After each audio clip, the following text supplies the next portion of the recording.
Hey everyone, it's Shelby here. Welcome back to A Little Literary Love. I'm glad you're with me today because today's video I have another recommendations video, another queer recommendations video for Pride Month. We're going to be talking about male-male romances, or they're also called Achillean romances. So these romances feature two male characters falling in love.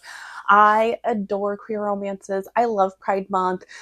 Before we get into those books though, if you like this video, make sure you're hitting that thumbs up button. And also, if you enjoy my content, please hit the subscribe button. I really appreciate it. I post videos every Thursday and Sunday, so you can hit that notification bell to be notified every time I post a new video. I am really excited. I love queer romances. As a queer person, it's my bread and butter. June is my favorite month. It's Pride Month. But of course, please, if you enjoy queer romances too, make sure you're reading queer all year. Also, if you have other suggestions or other recommendations for books that feature male-male romances that you really enjoy, leave a comment down below so we can all enjoy in all of these reading and loving these books. Yeah, we're gonna have a great time.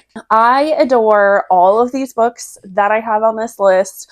All of these books are, I think all but one of these books is a 5-star, 4.5 to 5-star. Like, I adore these books. So we're going to get right into those. First one is going to be The Endgame by Hart. This is a contemporary male-male romance. This is a sports romance. One of our male characters in this one, Anson, he is a closeted football player. He has not like allowed himself to really explore his sexuality and like think about his sexuality. He knows, like, he's had sex with women and he knows he hasn't really enjoyed it. But he's very scared of, if he allows himself to really think about his sexuality, that it could come out and it could ruin his career. So he ends up going to this bar one night and he runs into our other male character of the story. Weston is his name. He is an out and open gay senator, and they hit it off at this bar. I think Anson ends up leaving like his sunglasses there. So then Weston gets a hold of him and texts him, trying to get his sunglasses back. And then it happens, they have this like text exchange. They start talking to one another more, and slowly their relationship blooms. I gave this one 5 stars. I adored this. I loved the character development with this one. I loved how these characters just like truly loved one another and were so supportive of one another. Weston, our senator, he is a bit of a playboy kind of character, and he slowly like stops doing that because he's falling so hard for Anson. And it was just a beautiful love story, and I loved it. Then we have Saint by Simone. This is the third book of the Priest series. This is one of the brothers, the Bell brothers. And this one is a little bit more of sort of darker. It does have some more heavy subject matter in this one, because one of our characters, he's very depressed, and there's stuff about like suicide ideation in this one. Very briefly. But this one is a second chance romance, a brother's best friend romance. Our Bell brother, he is at like where we are at in this story. He is trying to become a monk, and he's at like a monastery, and he's like going through the process of like becoming a monk. And the monks make beer to sell. So his ex-boyfriend, who is his brother's best friend, is coming because he writes articles on different things, and he's writing an article about these monks that make beer. So our Bell brother is tasked with like showing him around and going to different monasteries together, and their romance rekindles and sparks flame. And in quintessential Simone-ness, it is angsty and emotional and very, very spicy, and it's very good. And you do not necessarily have to read the other 2 books in the series to read this one, although I also recommend the other books as well. But they just aren't male romances.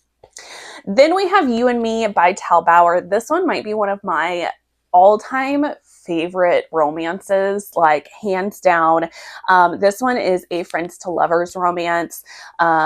Luke has fairly recently lost his wife. His wife died, and his son like hates him. Like they're estranged. Luke doesn't know how to talk to his son anymore.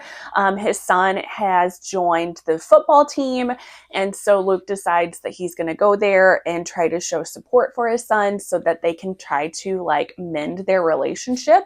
And he ends up running into Landon, who is another father. His son also is on the football team. Both of their sons are actually best friends. So Landon is like, "Hey, why don't you join the parents that are volunteering to help with all the games? And that will help you be around your son more. Our kids are best friends, so we can try to." He's like really just trying to help him out with helping to rekindle his relationship with his son. So in doing so, they become really good friends and slowly start to have a romance. Landon is gay, like he is out about his sexuality. And this kind of features like Luke previously did not think he was into men. So it's kind of, I guess, either, I don't know what like sexuality like Luke is, if he's bisexual versus pansexual, but it's like a bi awakening with this one.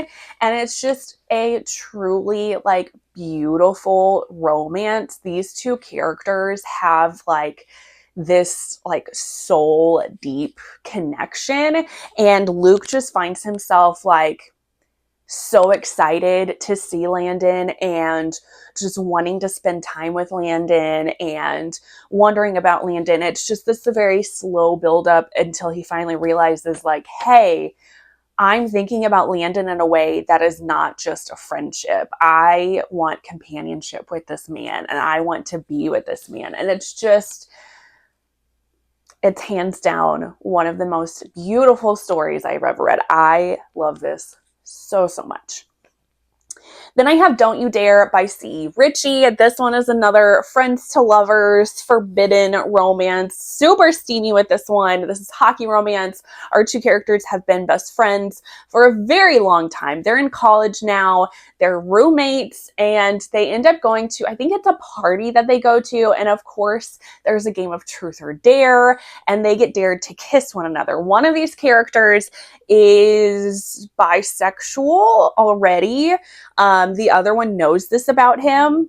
So, and that bisexual character is attracted to the other friend, but doesn't want to like let him know that because he doesn't want things to be like awkward and weird.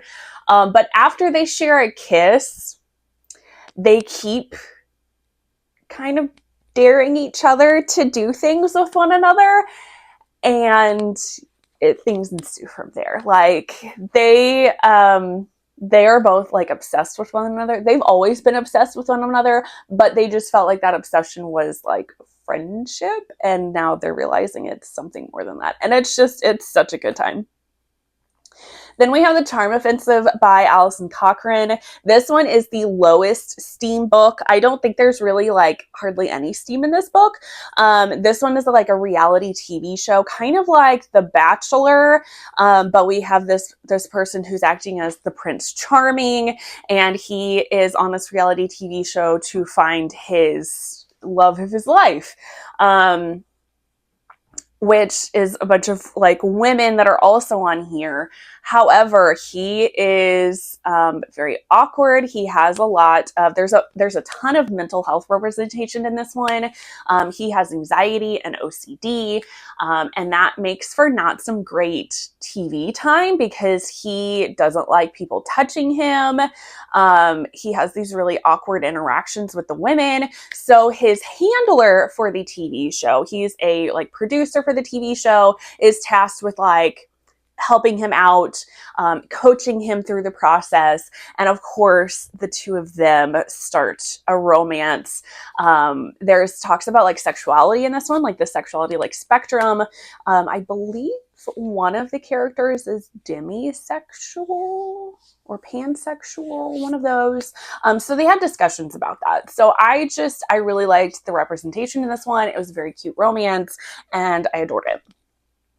Then we have Love Lights by Emily Antoinette. This is a holiday romance novella. So this is a very short little book. This is sort of part of a series from Emily Antoinette, but you do not, like, you could just read this as a standalone. You don't have to read the rest of the books in the series. I've been enjoying, like, I've started reading some of the rest of the books in the series and it's been very good. This is a monster romance. One of our characters is coming to this town because his grandfather recently passed away. So he is at his grandfather's house. His grandfather loved Christmas, so he wants to put out all the Christmas decorations as a way to like remember his grandfather before he has to pack everything away and like sell the house. So he is out putting up lights outside on the house and he ends up falling off of a ladder and he is rescued and saved by a Mothman character who has like scented him and realizes that he is his fated mate and that they are meant to be together. And it's such a cute, short little story. It is adorable. I love both of these characters. It's just such a like a heartwarming story and gives me all of like the sweet and cozy vibes. I adored it. It was great.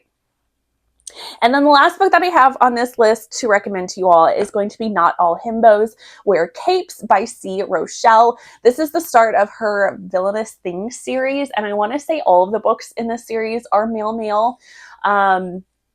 This is a world with like superheroes, and so our two characters, one is a supervillain, one is a superhero, and they are mortal enemies.